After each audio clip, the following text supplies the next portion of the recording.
Just kidding. I think I'm going to cut short the intros because all three of you have presented or moderated before, and we have to catch up a bit to meet our schedule. But I wanted to thank the whole team, especially Amita and Yadu, for making this conference happen, and of course the three of you for agreeing to be on this panel. And it's kind of funny. I mean, we didn't really coordinate topics between the different speakers and moderators, but it looks like this panel aligns quite well with what we've heard in the last 2 days. So maybe there is a common thread. And I think we all learned a lot during the last year. I mean, we always learn, but most of us probably haven't been in a situation like this before. At least I hope that's true. And this is probably something that has really tested our core beliefs, values, technology, processes, whatever. So I thought it would be interesting and instructive to learn how others have managed, have coped. I mean, we don't have presentations, we'll just have a nice chat in front of a virtual audience. So I'll kick it off with the first question. What did you learn from the last year? What worked, what didn't? And this can basically be about anything, people, practices, technology. I don't know. Who wants to start? Tasha, you're the first one and on the screen. So I was thinking about this earlier today, and obviously everybody has learned a huge amount about remote working and particularly about managing remote teams. But the thing that I was the most surprised about is how much I learned about managing my own mental health, because I have typically been quite poor at doing that. I have assumed that I can just keep going indefinitely and everything will be okay. And this year I had to learn that that isn't the case, and that I had to look after myself as well as looking after my team. Otherwise, I wasn't looking after my team properly. So making some space and some time to look after myself meant that I was better as a leader and a manager, which had probably been something I should have done for a long time, but wasn't doing. Yeah, I mean, I can certainly agree with that. That's something I noticed myself too. Yeah. I don't know, David. Yeah. How about you? So I was going to say something quite similar. I think the thing I've been reflecting on, I suppose, I mean, obviously I spoke yesterday about the journey that the IET has started. And I mean, just to restate that a little bit, to their credit, at the very highest level in the organization, there's been a rethink about what it means to be working for the IET. And I think there was a very traditional, you needed to be in a building, you know, a possession, right, in order for work to be done. And I think certainly in our industry, I mean, we're in the ephemeral goods industry, right? We're not making widgets that come off a production line. When you need to be physically in a place because the equipment is there, and without it, you can't get your stuff done, whatever it is. But in our world, I think that perhaps the way we think about work is actually largely wrong. And we've just been assuming that these things were needed for so long because reasons. So I don't know how that shakes out over the next few years. But that strikes me as a very, very profound transformation in terms of how we think about things and how we work together. That's probably the biggest one. Another one that I was going to say in terms of just your point, Tasha, about mental health. I don't recall us worrying about it when we all showed up in an office and sat at a desk. I mean, maybe we said some things about taking breaks and stuff like that. It strikes me as weird that everybody's gone home, which ought to be the place where your mental health perhaps arguably ought to be the best it could be. And then all of a sudden your organization has suddenly gone, we need to make sure that you're actually okay, which is to its credit, but it's still a strange thing to have happened. And whether that's the pandemic and the other things with it, I don't know. But again, there's something there that suddenly makes me think, well, we weren't worrying about that in 2019, were we? So yeah, a couple of observations there.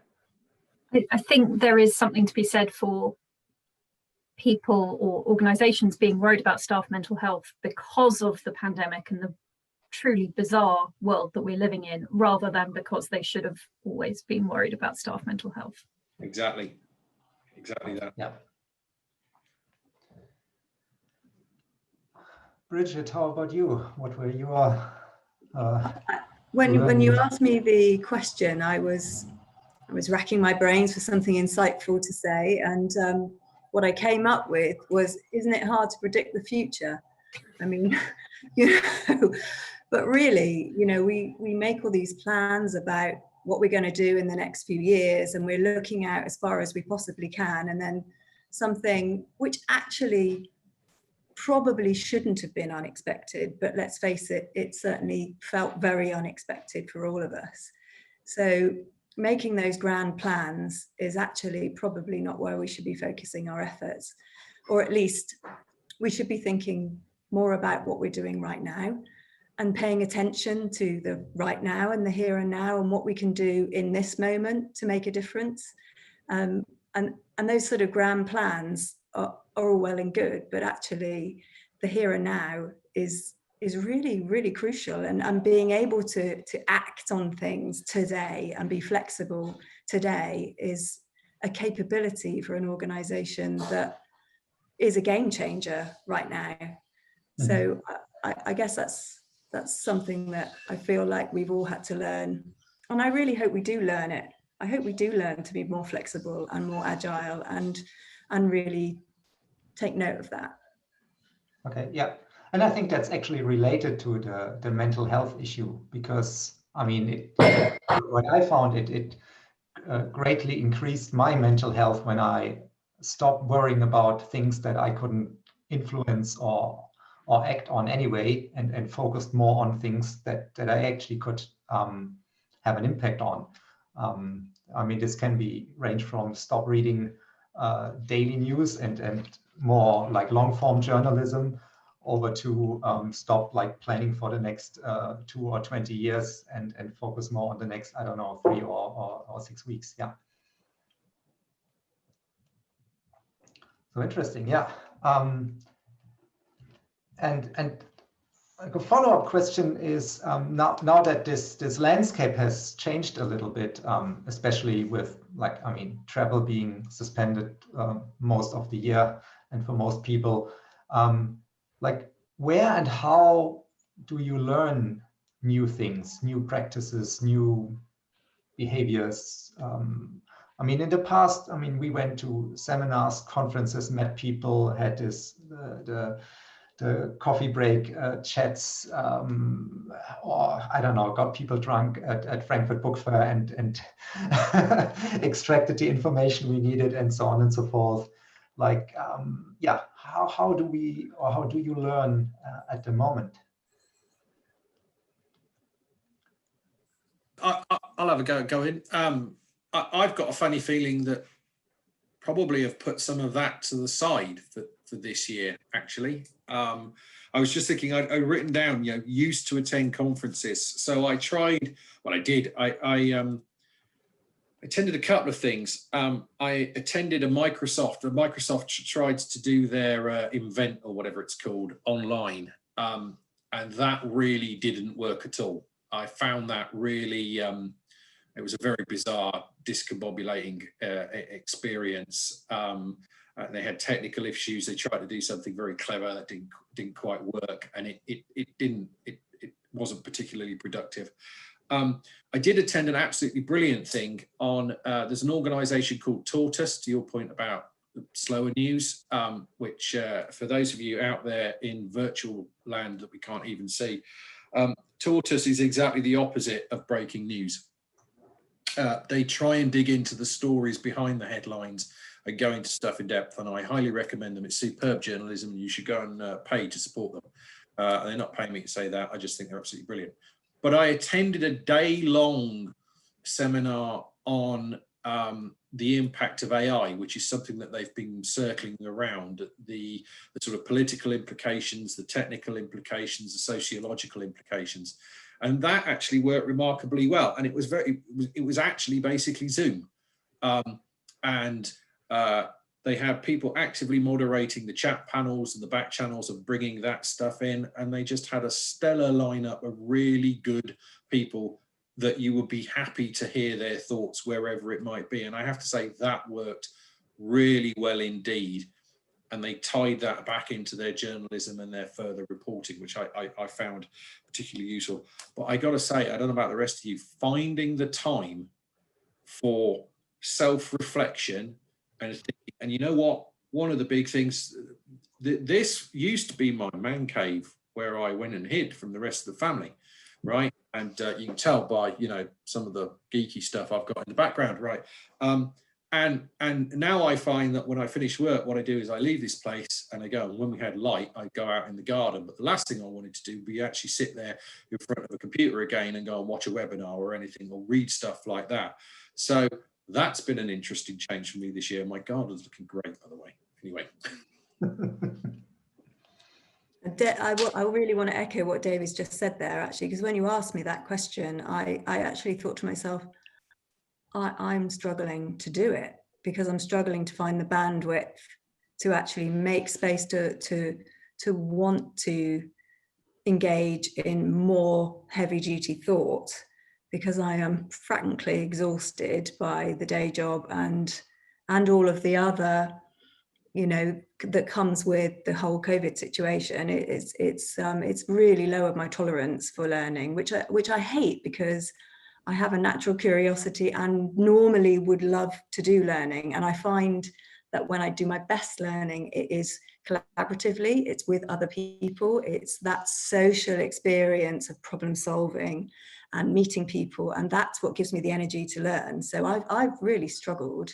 I mean, yes, there are places where you can plug the gaps through online meetings, and we've had some great speakers come into our organization that we've invited in to come and do us Zoom talks and stuff, and that's brilliant, and it fills a gap.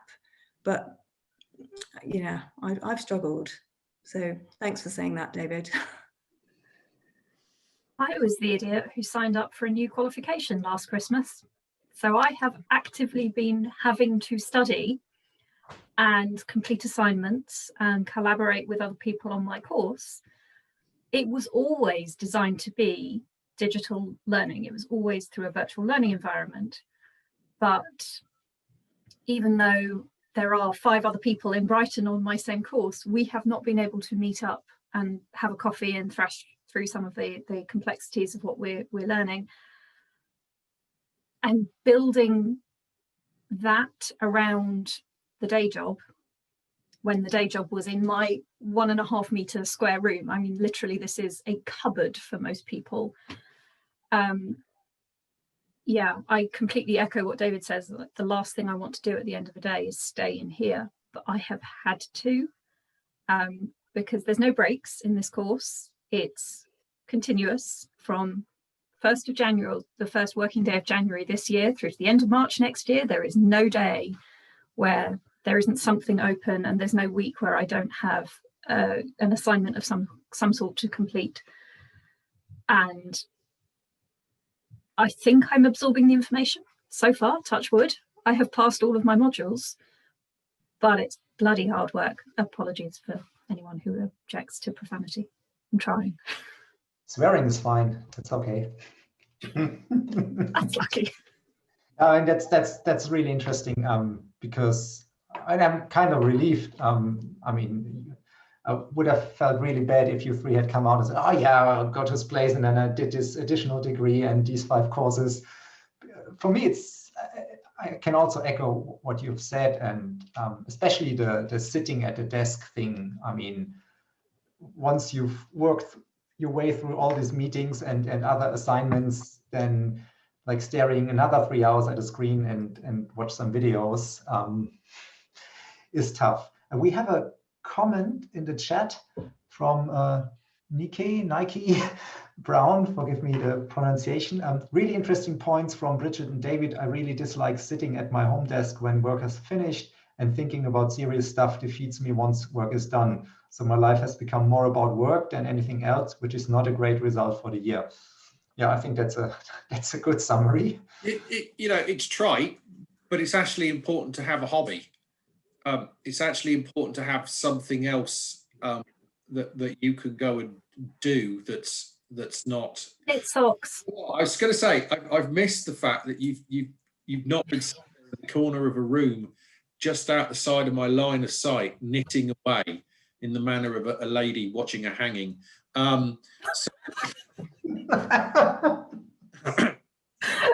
Yeah. Anyway, like I say, someone's got to have a hobby, right? Yeah. I genuinely, right? It's important to be able to have something else to go and do to take your mind off it. It's funny, as you were all talking, because I've been working from home a little bit anyway as part of my job, just to try and cut down on my commute a little bit. At the real start of this, I wrote an email to everybody in IT, right, at the IT, full of things about how to manage your day and how to get yourself into a routine and all the rest of it.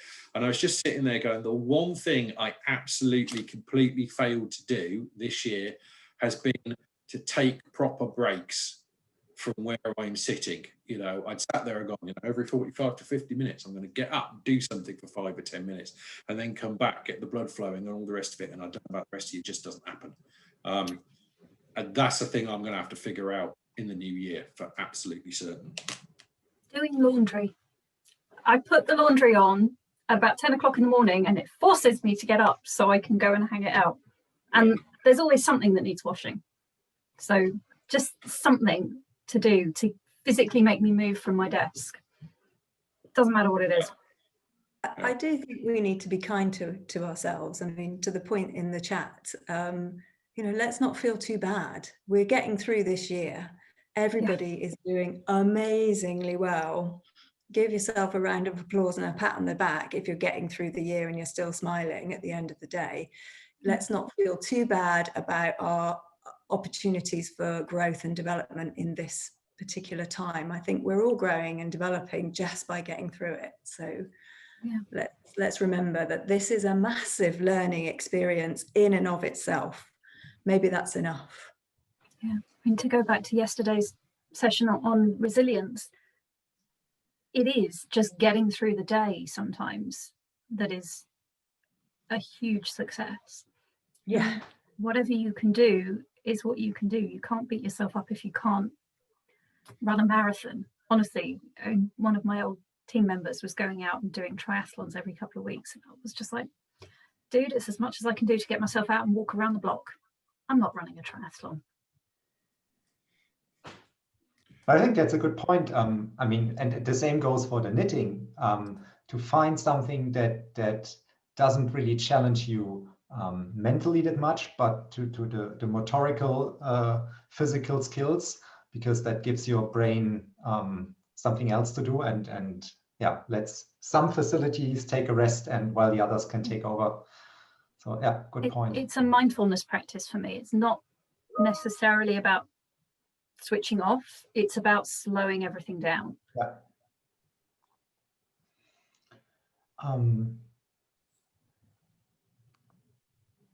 So what did you stop or start doing once the shit hit the fan, to basically? And the obvious thing, I think, is the commute, but maybe outside commuting, are there any things that you stopped doing or started doing that you would, that you can highlight that really had an impact?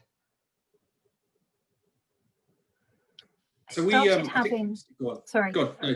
Go, Tasha. Go, please. I started having, so I'd always had one-to-ones with various team members, but I started reaching out past my immediate team and having one-to-ones with all people in the organization, even down to we have interns or people on temporary contracts, just to check in and see what was happening, because to speak to David's point yesterday about the loss of those serendipitous conversations, you know, if I had 15 minutes once a day with different people in the space of a few weeks, I could get through most of the organisation, and there were interesting things coming out of those conversations. But the Microbiology Society was a small organisation, and I'm no longer there, so I'm not doing it anymore. So we had similar. So I started, I think, as I said yesterday, I started a daily sort of sit down video conference meeting with my team that we do. We do it 4 days a week, actually. And that's turned out to be massively useful. And sometimes it's just a update what they did yesterday and what's coming on. And other times we've thrown that out the window and just had conversations about things that we needed to have conversations about.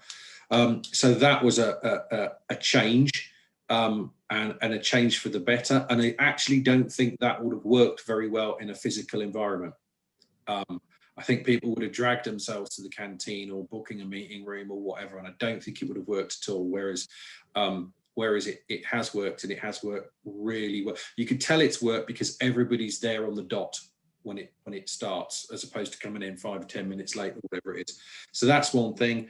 In a similar vein, we set up a virtual 15-minute coffee break that went into everybody's diary in the afternoon. There was only one rule: you couldn't talk about work. So that's been interesting to see little groups of people organise and sort of show up on different days. So we started doing that. And from a work perspective, I'll just share this with you. So the stuff that we stopped was the stuff that we hadn't actually started. And I'm just going to leave that there.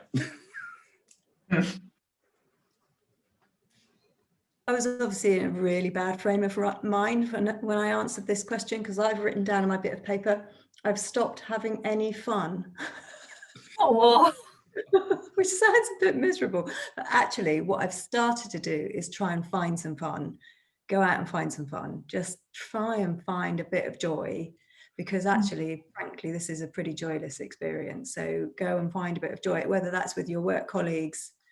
Just share a bit of a good time with them wherever you can, or whether it's in your personal life. I've taken up roller skating. That's giving me quite a bit of joy, except for when I fall over. But looking for ways to just bring a bit of light in, I think, is really massively important for all of our mental health, and to encourage it when you see it going on. I've also, I don't know if this is right or not, but I've taken to being as thoroughly unprofessional as I can in my Zoom background, because I think we have taken work into everybody's house. Every single person in my team, I'm now have the privilege of working in their home with their children and their families and their life. And that's the only way that our business is still working.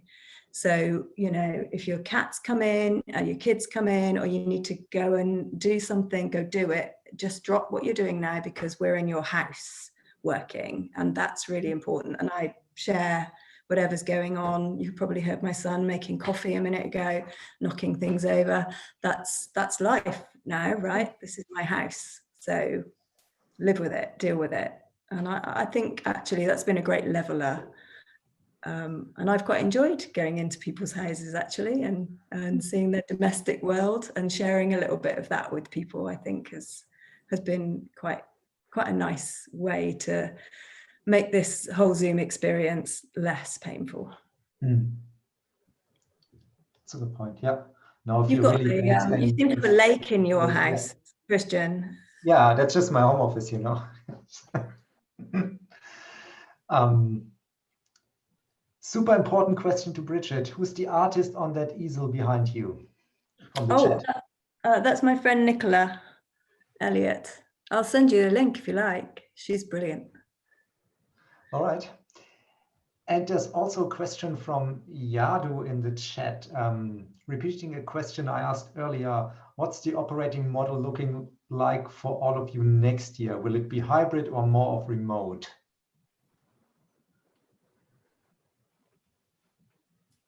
Well, I've Who set up knows? as a consultant, so I'm remote. This is it. This is my office. Yeah. Same here. So we go Bridget, you go first. I mean, it's not decided yet, but hybrid for sure. I mean, there's so many positives for the planet and for people to not have to make that commute all the time. I mean, David spoke about that very eloquently yesterday. You know, obviously there's lots of positives about this way of working. So we've got to carry some of that forward for sure. I don't know what that looks like yet. We're working it out. But yeah, we're going to try and learn as much as we can and take that good stuff forward. So, I mean, yeah, we're basically remote next year. Obviously, we're remodeling the building. So, so I think I could probably say this. The original plan was that they were going to try and do the remodel with at least some of us in situ, and that was quite a thing. But obviously now the obvious thing is, well, you're all out of the building anyway, just give it over to the builders and just let them have at it. You know, it'll get done quicker and all the rest of that sort of thing. So I think that's been interesting. But of course, the logic behind that original decision was about the fear of a loss of productivity. So that's been interesting. But also the truth is that when we come back, like I say, the building's a resource. So yes, hybrid. But I think one of the fundamental things will be, what are you going in for? And is it a productive use of your time? So for some people, obviously, they'll want to be in there because it's a better place for them to just crack on and get on with their work. And for others of us, actually, I think it will probably be, well, I'm going to line up a set of things. I'm going to do a day of face-to-face meetings, or whatever that might be, or a planning session or something like that, where we can get this virtual and physical going. And the rest of the time I'll be doing this.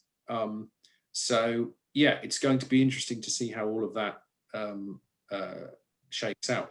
I would think that as that goes on, a number of us, I don't know what people who are listening to this actually think about that. What does that mean in terms of the buildings that you all inhabit? You know, what size of building do you actually need? And where is it located in a good place for you? And what else might it be? It strikes me there's some really fundamental questions going to be asked there over the next few years. I think there's quite a distinct conversation happening with some of the London-based organisations in particular, where they have fairly young staff, potentially in quite unpleasant living situations or cramped living situations with shared housing or inadequate housing in some way. And certainly the conversations that I've had, a lot of people are quite desperate to get back into an office where they've got some space and some, you know, there's some opportunity for them to move around and they're not literally eating, sleeping and working in a single room. So I think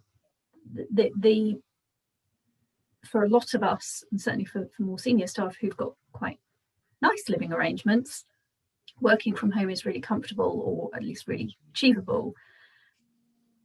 It's important for organisations to think about those more junior people, which is potentially not such an issue if you're not asking people to work and therefore be in commuter range of central London, which is crazy expensive.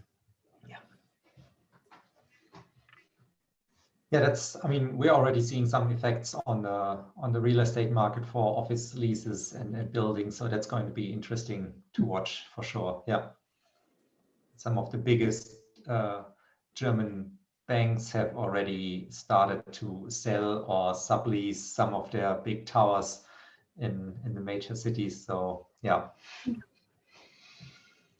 But they have other problems too. So it's not just the pandemic. Yeah. Closing question. Then I have a maybe surprise question at the end, but yeah. What was the biggest positive change for you in the last year? Well, I'll go.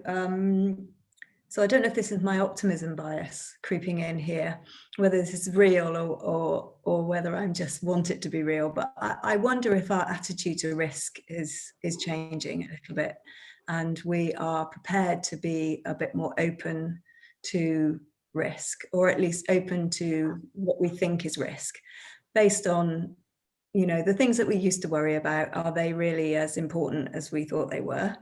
And are there bigger things that we should be worrying about? And I hope that means that we're prepared to take some more chances over things that perhaps if we get them wrong, it doesn't matter. It doesn't really matter.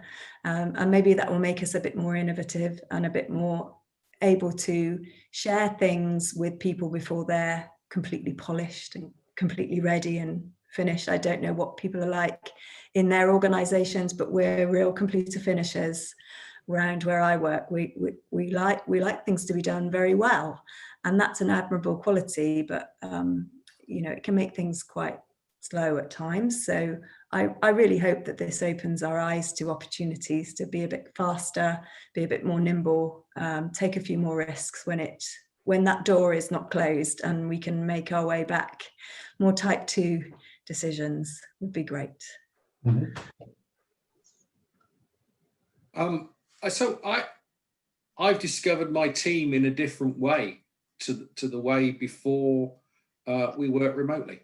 I think, I'd like to say I didn't have a bad relationship with my team, and I thought we were doing things pretty well. But actually, looking at it, I think objectively, I'm doing a better job with them, and we've molded together as a more cohesive and frankly higher performing unit. Weirdly, as a result of this, I think. So that's been a very interesting thing to reflect on.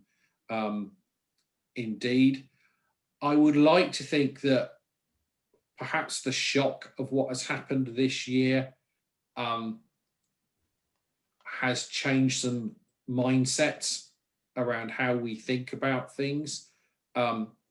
You know, we've got to tackle some really, really hard problems coming up. And I think that if actually, you know, countries, nations across the world could suddenly transition to, okay, well, you can get your job done working from home in a lot of situations, then perhaps, you know, the big one for me being taking responsibility for really engaging with what it means for climate change. Because those are some really hard problems to solve, and they're going to have to require us to do things differently, fundamentally differently. And if we can do this fundamentally differently and we can get through it, then we could do those other things fundamentally differently. And that should be the challenge for all of us, to look that way. So I agree with what both Bridget and David have said.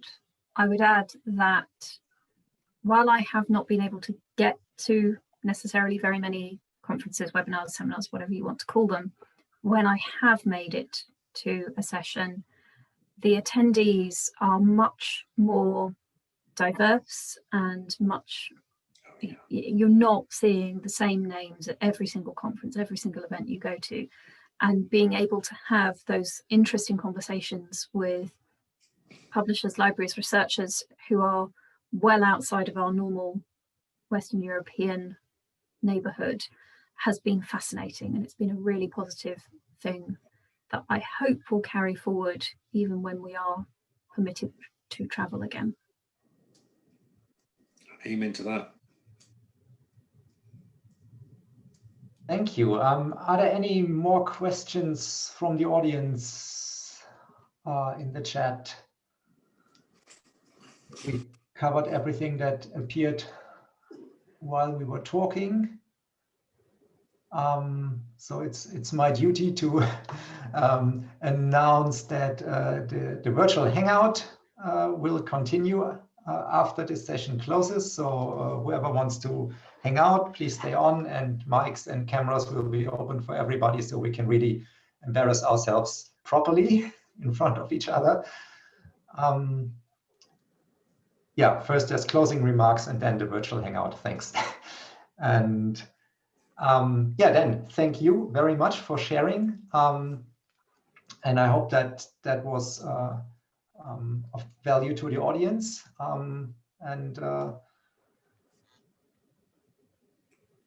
Good health and Merry Christmas to you all. Thank you. Thanks, Christian. See ya. Yeah. Bye. Bye.